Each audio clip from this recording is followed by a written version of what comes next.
Hi there. In this video, I am going to talk about breathing both in the context of working with your own voice and also in the general context of well-being and how that relates to Feldenkrais as a way of approaching breathing, which means I'll probably touch on all of those things quite briefly, because anyone interested in breathing knows you could talk about it for hours on end without running out of interesting material to include. But I've put a couple of things up that are intended just to introduce what I'm doing, and now I want to give you something you can actually explore in your own time if you want to, and explore along with me in this particular recording. So breathing is an obvious way to get ourselves into a more immediate, more present state.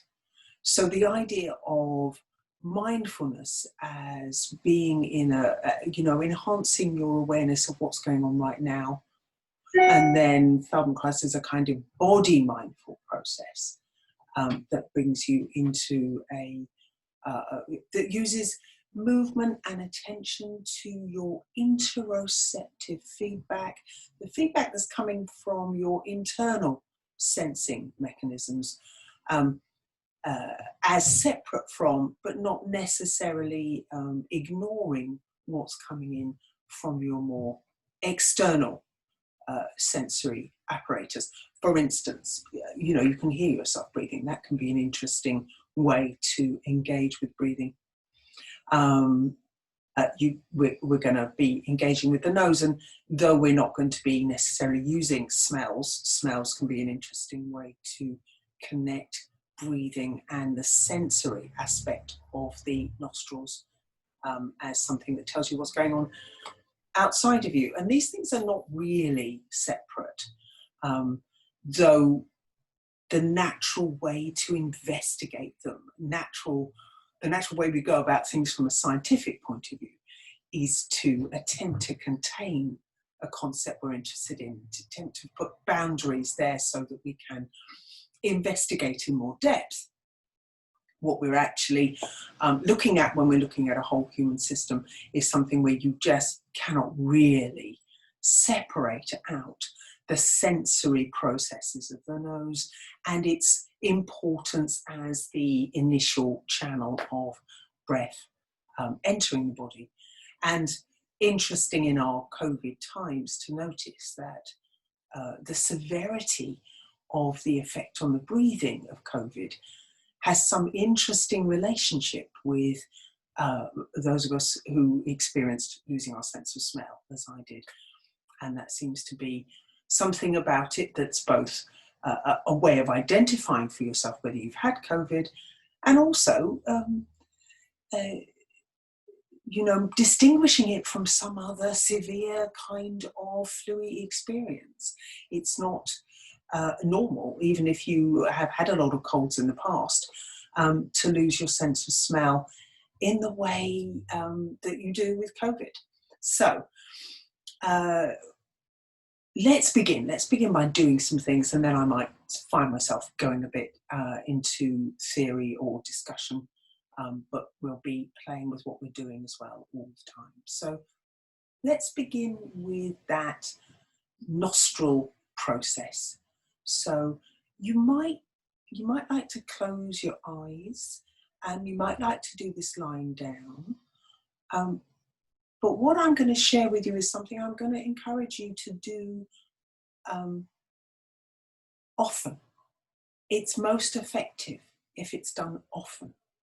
So in that way, it differs from standard Feldenkrais practice, where we might not repeat what we're teaching very often, because the thing that we're hoping the person learns is the process of learning, rather than what we're using to teach the process of learning.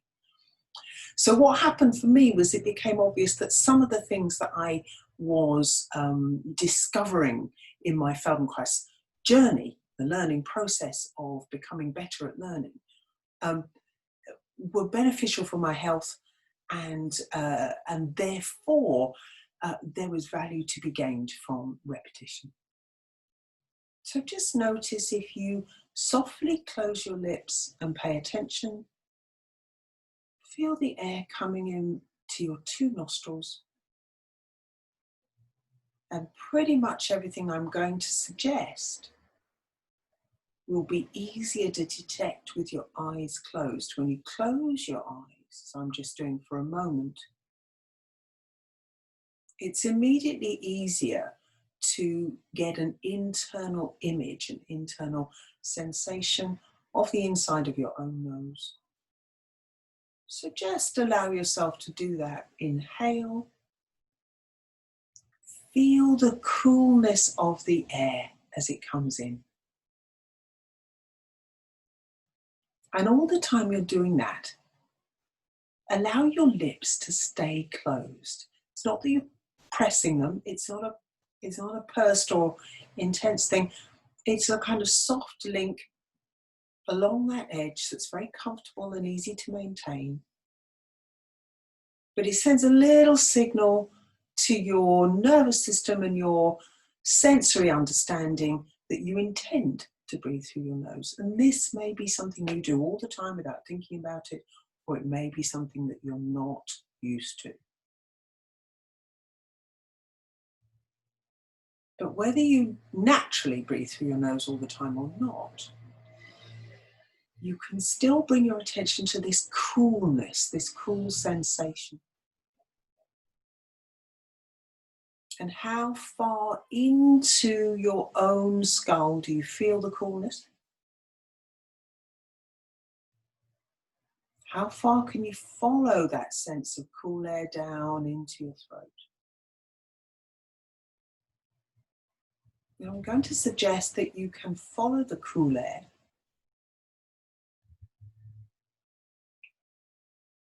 in a slightly imaginary way, that you're going to follow the passage of the air, feel by following the pathway in your imagination that you can take some of this sense of the coolness or the flow of the air further down.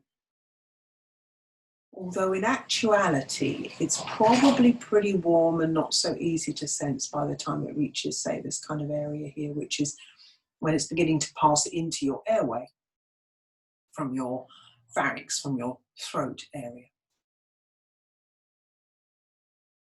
So if you imagine it staying cool and traveling down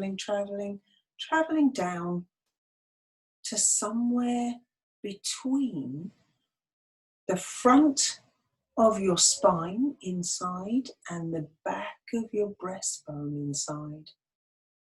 You've got a bone here, and on the inner edge, that inner edge is facing the inner surface of your spine, and your breastbone is long all the way here.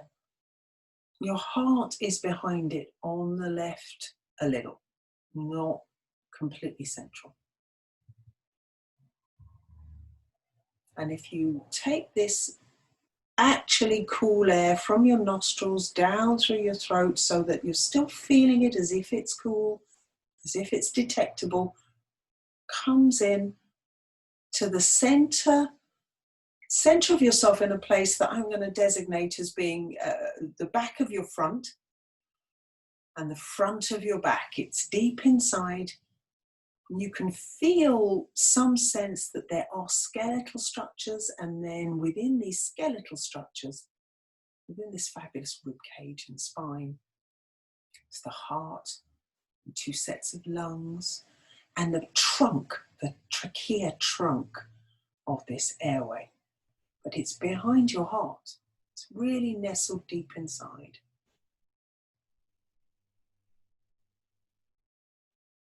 And if you extend this in-breath, you feel everything expanding. And the expansion may be clearly lower, maybe down here. One effect of breathing in through your nose is to easily connect deeply into your torso. as if you were drawing the air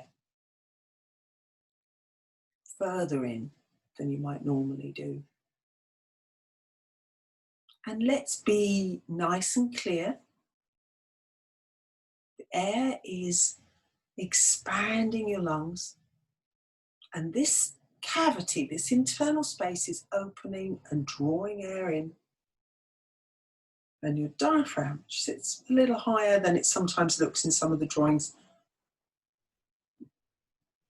it's an adomi sort of shape, and as you breathe in, it lowers and widens, and the ribs that are attached all the way around open out a little as a response or as part of that systemic activity, this sort of interrelated set of behaviours that are part of the breathing process. This part here, the lower half, these organs are very watery. Water, we know, you can't squash water. Yeah, you put water in a balloon and you push one bit and the other bit expands, and if you drop it and it has to deal with impact, it'll just break. So like a water balloon, the abdomen changes its shape in response to this in-breath. So the air comes in and everything moves around and out, unless you have a habit of clenching somewhere. And if you're somewhere clenched, you can prevent this from happening. If you've got too drawn into the idea, there's some benefit to pulling your abdomen in for strengthening your back, sort of thing you can sometimes pick up as an idea and then get a little habitually attached to, then it can be a little more difficult for this allowing to happen. And a lot of our systems have some built-in redundancies. So, you know, if you can't move the diaphragm down as freely as you're able, well, then maybe the ribs will move out. Women have been, in the classical world, have been singing in corsets for a long time, restricting the movement here, but still having plenty of movement around there. So you let the air in, feel it in its coolness coming down to this central place deep in your chest. Feeling everything open and close in a soft rhythm. And when the air comes out of your nostrils, it's warm.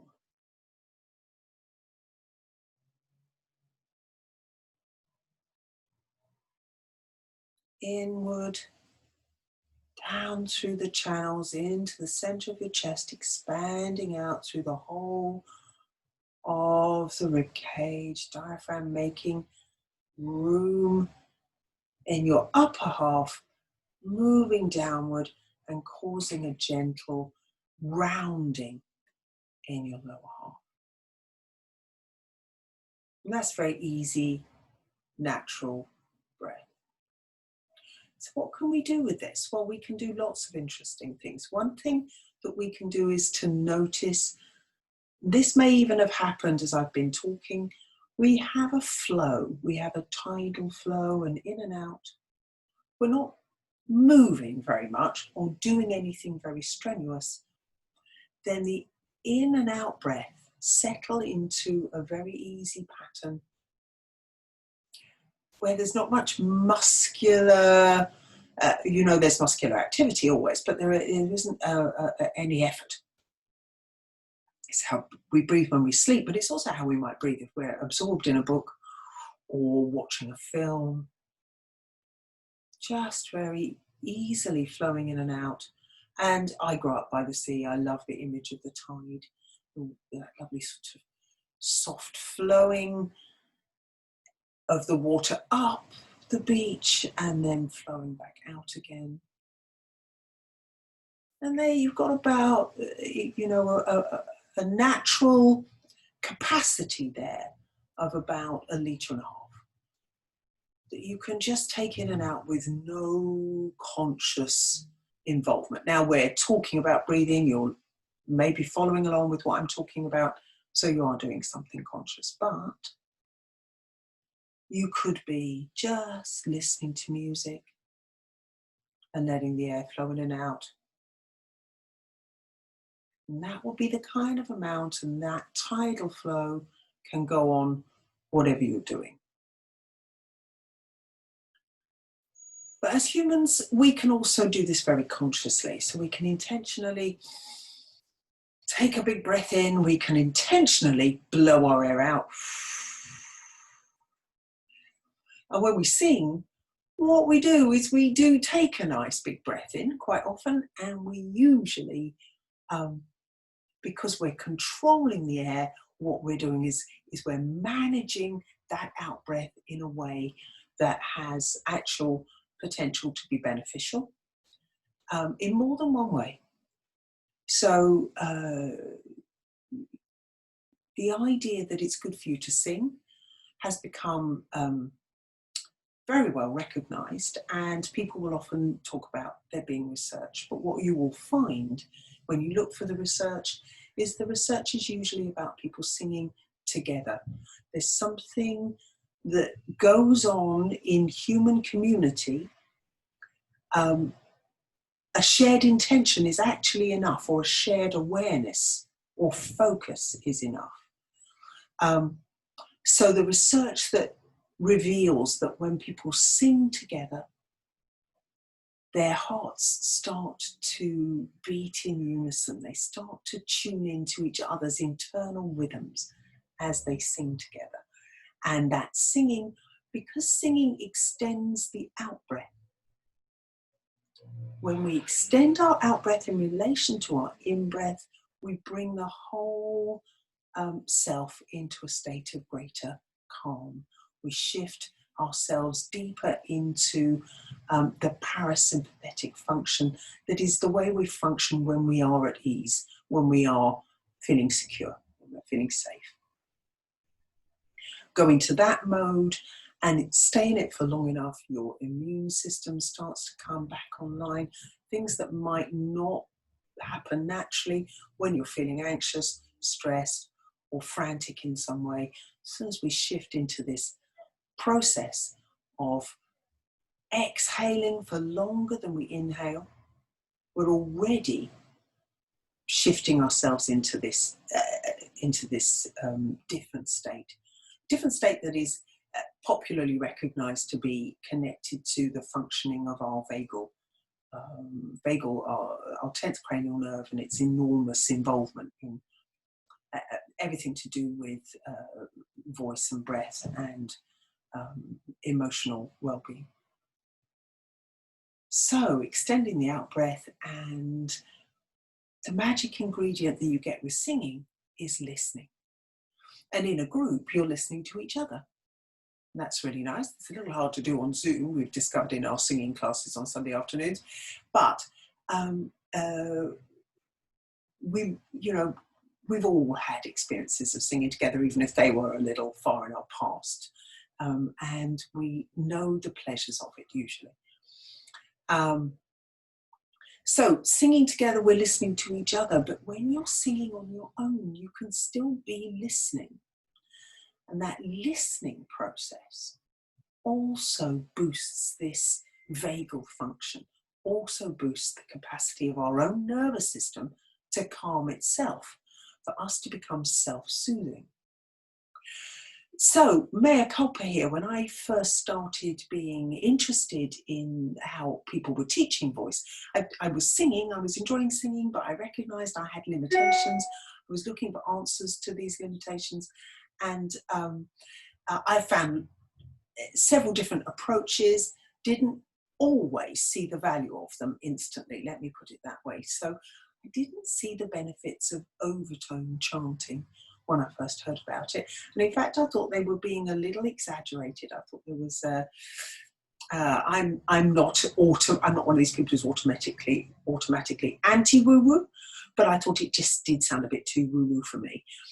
And now, understanding that when we control the out-breath and listen with attention and awareness to the sounds we are making, that we bring ourselves into this better balanced, vaguely managed parasympathetic state, then it's obvious that any sound that you make that you find interesting enough for it to catch your attention and for you to listen to it has the potential to click you into that healing mode.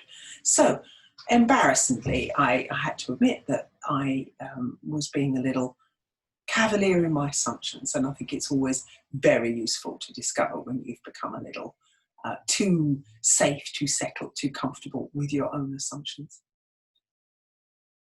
So I have some nice sounds that you can play with for exploring overtones, but that's quite a big subject. So for now, I'll just sort of mention that the classic chant that many people know well, the Om sound, is a very suitable sound to play with, to listen out for this shift in frequencies that happens when your overtones change.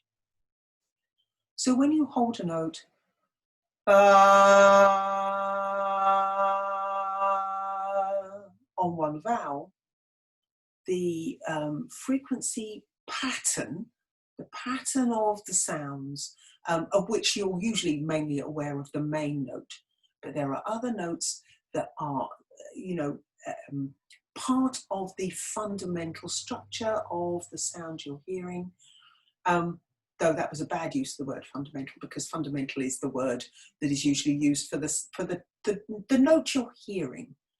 And what happens in overtone chanting is people get good at isolating some of the other sounds that are there, so that you hear, as well as the fundamental, or sometimes even instead of it, these other sounds.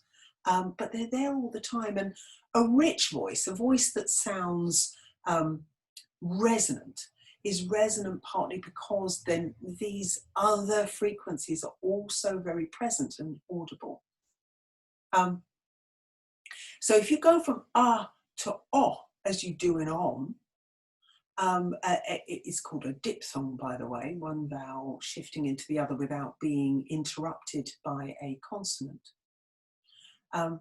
That gives you a chance to hear that change, and the more gradually you go, the more gradual the change. The more abruptly you shift from one vowel to the other, more abrupt the change. But if you are just letting yourself wallow in that sound and listening to yourself in this attentive way, then you might hear it change at some point, and you're starting to improve your awareness. But the process of listening for that change is going to be in itself therapeutic long before you notice it. So if you're playing with Om, you end up with a nice hum as well, which is a very vibrant sound too. So